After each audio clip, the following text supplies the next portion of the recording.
Contrary to the stereotype, there has to be more urgency and more action to convince Christians to get engaged, because they can kind of fall into the passive subtlety of, I'm just going to live my life and I don't need to get involved in things over there. No, you actually do, because if you don't get involved, someone else will. Carl F.H. Henry has this great quote: if the church does not address things correctly, the world will do so incorrectly. So that means that there's no state of neutrality. We either are going to be pushing things forward, or falsehood will be pushing back on us.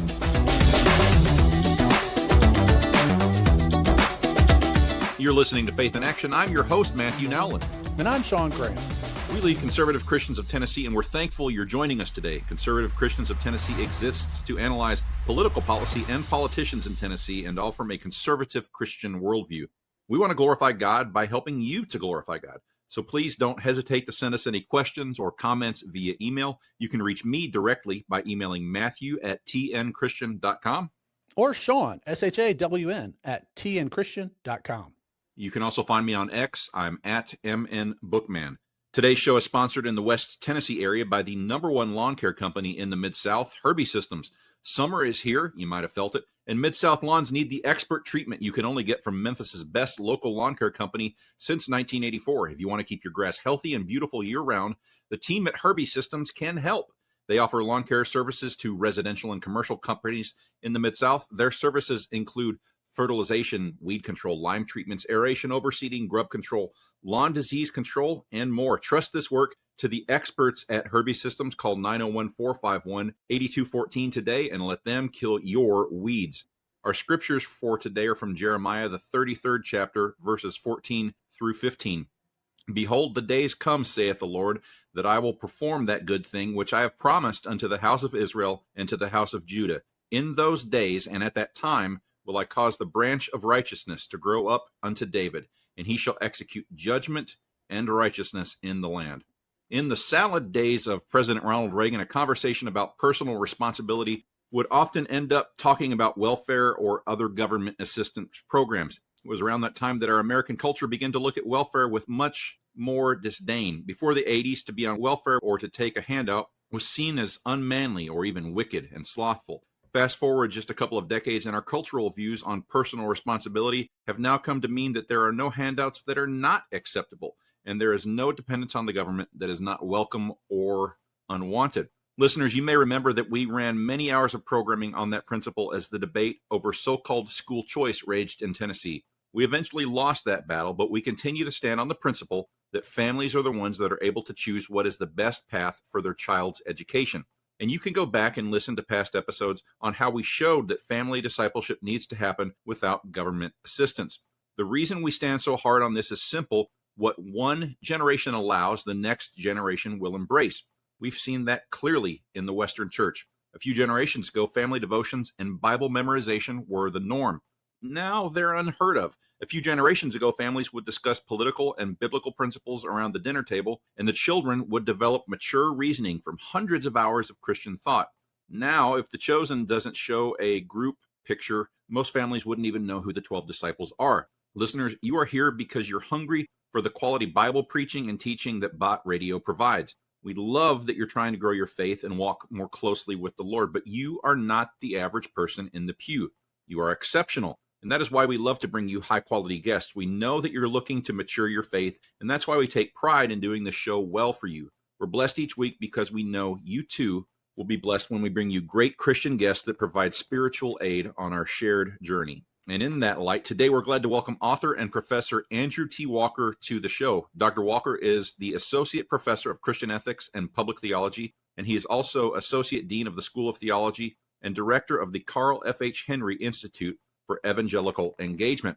Additionally, he is a fellow in Christian political thought at the Ethics and Public Policy Center and serves as the managing editor of World Opinions. Walker joined the faculty of Southern Seminary in 2019. His previous appointment was senior fellow in Christian ethics at the Ethics and Religious Liberty Commission. He is married to Christian, and they have 3 children. He is a member of Highview Baptist Church in Louisville, Kentucky. Dr. Walker, welcome to Faith in Action. Hey guys, thanks for having me on. And I got to say, as a conservative Christian who used to live in Tennessee, I'm really glad to join the conservative Christians of Tennessee today. spent about 6.5 great years south of Nashville and miss Mhm. Tennessee greatly. I particularly miss the tax rates of Tennessee. So it's a wonderful state. I'm glad to be with you Yeah. all. Well, it's been a couple of weeks now since the story about home remodeling stars Chip and Joanna Gaines of Magnolia came out. There was a blow up there, and we're going to get you to speak to some of the underlying issues on that. I don't care about the actual story itself. I care about the underlying issues. But we want you to tell listeners about the book you wrote with your wife, Christian. It's called What Do I Say When? Give our listeners an overview of the reason that you had for writing that book and the reason that you put specific content on a tiered delivery, please. Sure. So my wife and I have been married for 18 years. We've got 3 daughters, ages 14, 10, and 6. We try to be faithful Christian parents, especially in this particular culture. And that means you're having to have questions with your children that you probably weren't having when I was a child Right. at that stage. We live in a different culture from 1995. In fact, it feels like we live in a different culture from 2008 for that standard. We're having these conversations with our daughters because we're trying to very intentionally disciple or catechize our children into the Christian worldview. We believe it's something that has to be done intentionally and actively. It can't be done passively in this culture. And so, as we're having these conversations with our daughters, it kind of dawns on me. I'm the Christian ethics professor. I love the intersection of kind of faith, politics, ethics. My wife is actually, by way of background, she was a kids director at our church in Tennessee and had a thriving kids ministry that she was helping to oversee underneath the pastors of the church. And she's now a elementary school teacher at the classical Christian school where we send our kids. And so her background is in early childhood education. And we kind of just brainstormed this idea of what would it look like for me to kind of take some of the most controversial issues in our culture today that we think are most urgent for parents to have conversations with their children around, and for me to distill those big ideas into like the most 5 or 6 crucial biblical axioms that we think parents and children need to understand.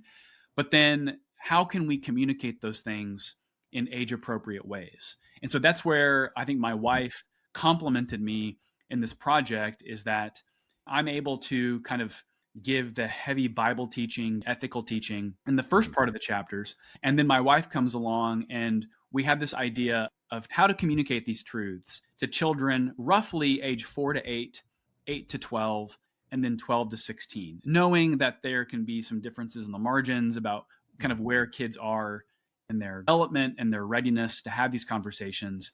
But the idea here was you can't have the conversation with a 16-year-old that you're going to have with your 5-year-old. And so what are the basic biblical nuggets or jewels that they need to know? And then how do you provoke conversations with your children?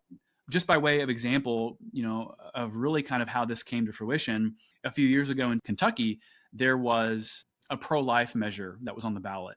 And, we put up the pro-life sign in our yard, and we have neighbors across the street who are sadly very progressive, and they put up 2 can figure out read in their yard as a way of like put on it, in fact.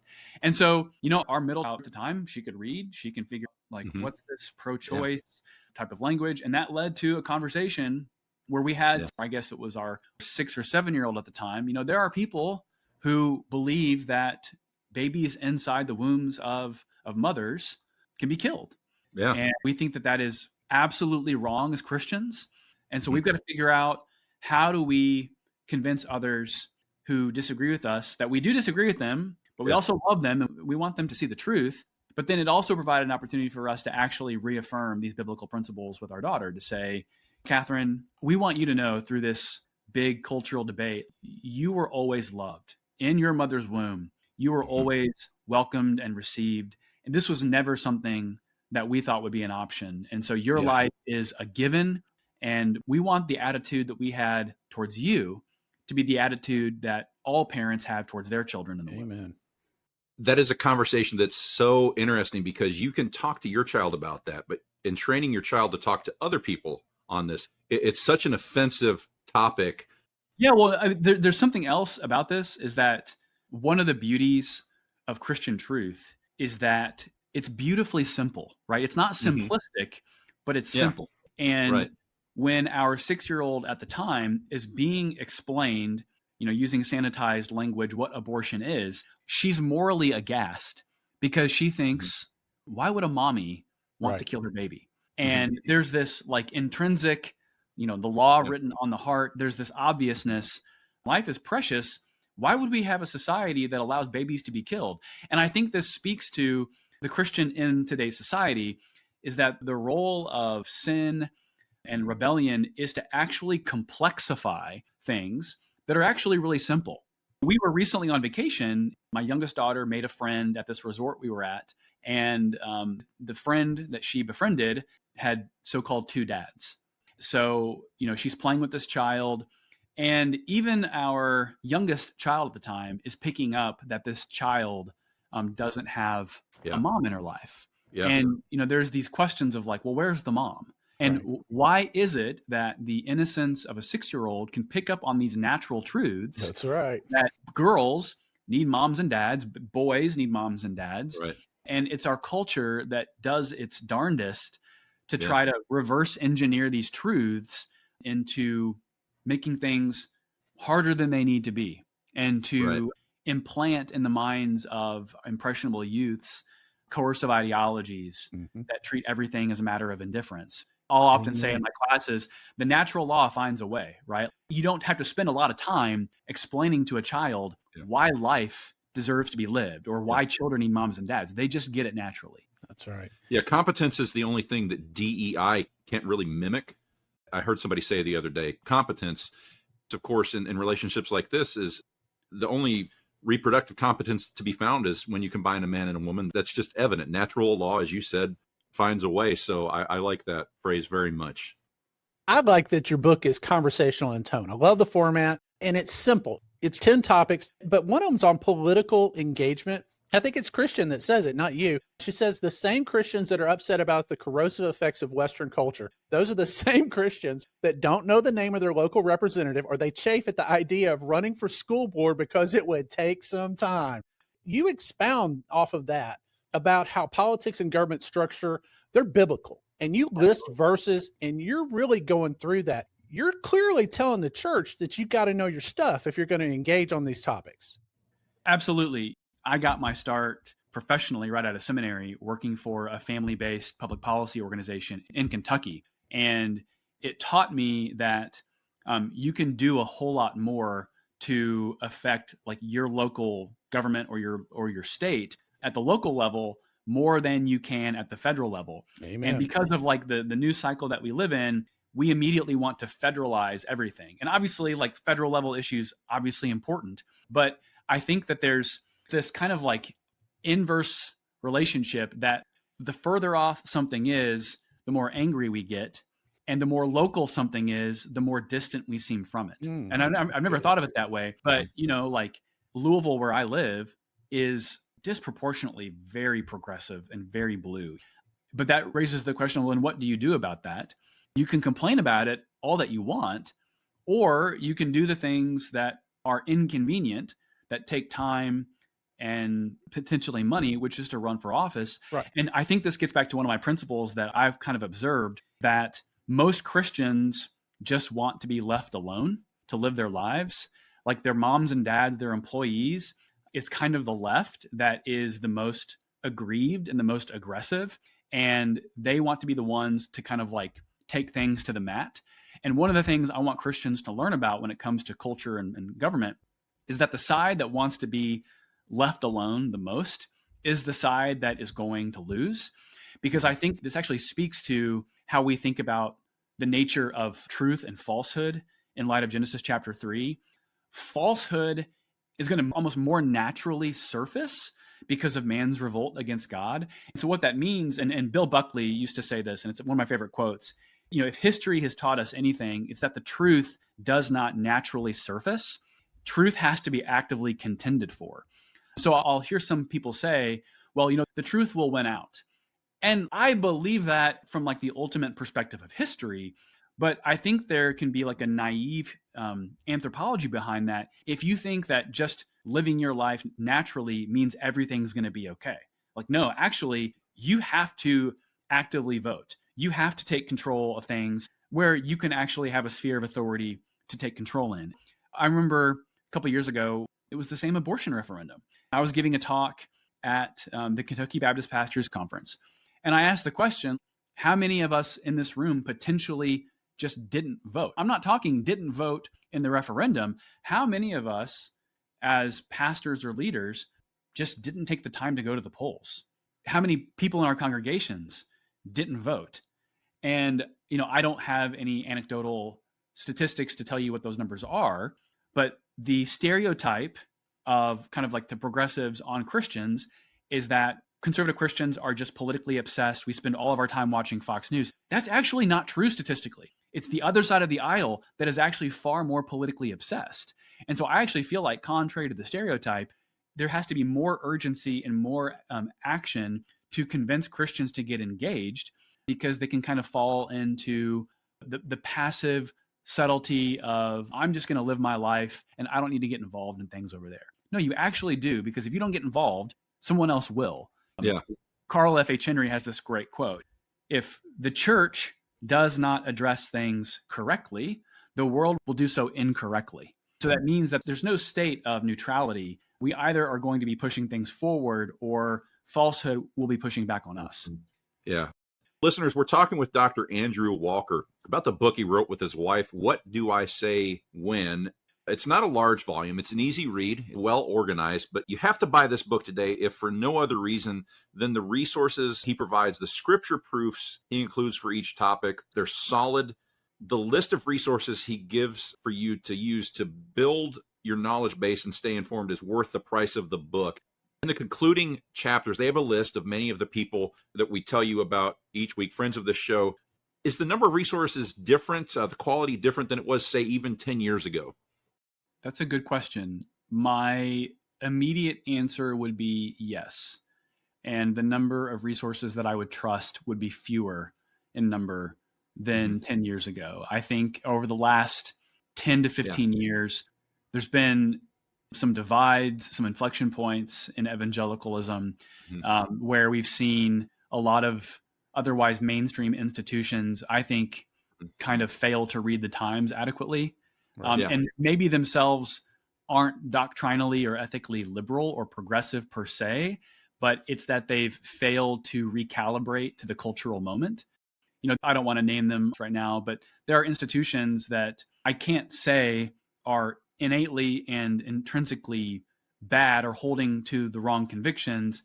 It's that they've taken a posture of, well, we would rather just not have to weigh in on those issues. Let's just kind of put our moral blinders on and pretend the world is 2005 rather than 2025. And so for me, the future of the church, the future of nonprofit organizations will have to be more confessional than less confessional, that we don't have the luxury to be indifferent. So do you believe that life is intrinsically valuable? Do you believe male and female are immutable categories? What do you believe the nature of marriage and family are? These are not matters, in my opinion, that Christians can disagree on whatsoever. We have to be utterly united on these issues, because these are issues that are matters of biblical fidelity, but they're also matters that are creation order principles, that if we get these principles wrong, we're not just disobeying scripture, we're actually sowing the destruction of the culture that we live in, which actually kind of gets into why I think the Chip and Joanna Gaines situation is so problematic. We can't fall back on this mistaken understanding of pluralism and just think, well, some people live this way, other people live that way. That's obviously true, but how some people live or how some people arrange their families are not equal to what we believe the nature of marriage and family is as Christians. That's right. And so I'm willing to acknowledge people may disagree with me, but disagreement with me does not mean that I treat your perspective with equal footing as mine, because these are not apples to apples comparisons. They're apples to oranges. Your book is clearly a great discipleship tool. Thank you for writing it. We tip our hats to you for seeing this need for families and everyone in the church. And I love, again, your multi-format presentation here. In many ways, our families are the last remnants of the single room schoolhouse, and presenting the same material at different levels presents such a good opportunity for parents to teach. Of course, we've said for a long time that parents need to be delving into catechisms, and they're such useful tools because in many instances, the parents will be learning just ahead of the kids because they were never taught. We had Megan Basham on to talk about this a few weeks, and we said, what can families do to make sure they're ready to face these controversial areas? You say in your book, it's no secret, it's up to you to disciple your children. Are you trying to catechize Baptists, Dr. Walker? Well, as a devout Baptist, and particularly in the last couple of weeks, an even more devout Baptist, we go to our Baptist church. We are trying to catechize in the Baptist direction. But more than just being Baptist in this situation, my clarion call for this book is not complex. It's simply this: you will disciple and catechize your children, or else the world will do it for you. That's right. With great efficiency, with great effectiveness. Yep. And I do want to somewhat take the burden off of parents. And that's one of the reasons we wrote this book. We're not expecting every parent to be a biblical scholar. But in this culture, if you're going to parent your children, you have to be somewhat of a student of culture than you would have been 25 years ago. Correct. Yeah. And so I do think this means that Christian parents have to be more intentional. Now, here's the good news in all of this. At least in my orbit, I feel like Christian parents are more alert and more awakened to the culture than in previous generations. And I don't mean that to like criticize my parents' generation per se. It's that, 25 years, 30 years ago, American culture, may not have like perfectly agreed with Christianity, but it wasn't as hostile to Christianity as it is now. So that means to be Christian in this culture requires more intentional cultivation of the biblical worldview. The other thing I say in the book, and this is really important, is if your child comes to you with a question and you don't know the answer, I would rather you say, you know what, I don't know the answer to that right now.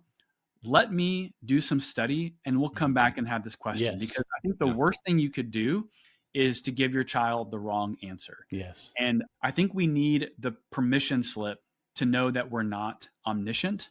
I'm a Christian ethics professor. I know a lot of issues pertaining to Christian ethics, but even I don't know everything. So one of the things I'm diligent about saying is if I don't know the answer to something, or this is bleeding into an area that I'm not an expert in, I'm going to tell you I'm not an expert in that area. And that's okay. But if you're a parent, you do need to take that area of ignorance that you're admitting to and do what you can to inform yourself so that you can inform your children. That is so good. Dr. Walker, you did a fantastic job at this year's SBC convention in Dallas. I want to thank you for leading the resolutions committee with principle and biblical clarity. You had a tone that you set that was wonderful. I just want to pick your brain. We've got leadership issues going on with Lifeway, the RLC, all this kind of stuff going on. What do you see as the major issue going into Orlando? Yeah, Orlando 2026, we'll have a presidential election in Orlando. We don't have any declared candidates at this point. We've just had like a multi-year debate over what was called the law amendment. Mm-hmm. I was a fervent supporter of that. I don't see the law amendment conversation coming up again, if only because this last year in Dallas, tragically, it didn't meet the threshold to continue the conversation next year. We're having fewer controversies and fewer conflicts. That actually could be a good sign. I'm of the opinion that over the last couple of years, the SBC, I think, had a helpful adjustment, 2 or 3 clicks to the right on some things. I'm very thankful for that. I'm very thankful for the current president, Clint Presley. He's a friend of mine. He's a very conservative president, making great appointments. So yeah, I'm pretty dialed in, but I got to admit, I'll have to see what's going to come down the pike for 2020. That's good. I like hearing that. That's confidence to me. Where can our listeners go to get your book and read more of your writings? Your book is What Do I Say When? A Parent's Guide to Navigating Teens. We also recommend your book, Faithful. Earl Truman wrote the foreword on that one. Where can they get those? The best place probably be Amazon. I'm sure, bnh.com or crossway.com would have these books. As far as other writings, I'm the managing editor at World Opinions, published a column there this week. I write there pretty regularly. I'm pretty active on X. I'm at Andrew T. Walk, and I find that to be a pretty good venue to kind of get some thoughts out there on the issues that are in the public domain. And then if I can self-promote, a little bit more, there's a podcast that I do with some friends called The Bully Pulpit, where we have two pastors, a professor, and a political operative talk about the news from a Christian and conservative perspective. So not to compete with Faith in Action. No, it's good stuff. We like it. We listen to. That's going to do it for another episode of Faith in Action. Thanks to our guest, Andrew Walker. Make sure to check out his book, What Do I Say When? A Parent's Guide to Navigating Cultural Chaos for Children and Teens. If you'd like to listen to more shows like this, go on over to botradionetwork.com and search for Faith in Action. We have over 5 years of shows where we interview just phenomenal guests on a plethora of topics affecting Christian life and politics in Tennessee. And until next week, remember our favorite promise from the 15th chapter of the book of Exodus: the Lord shall reign forever and ever.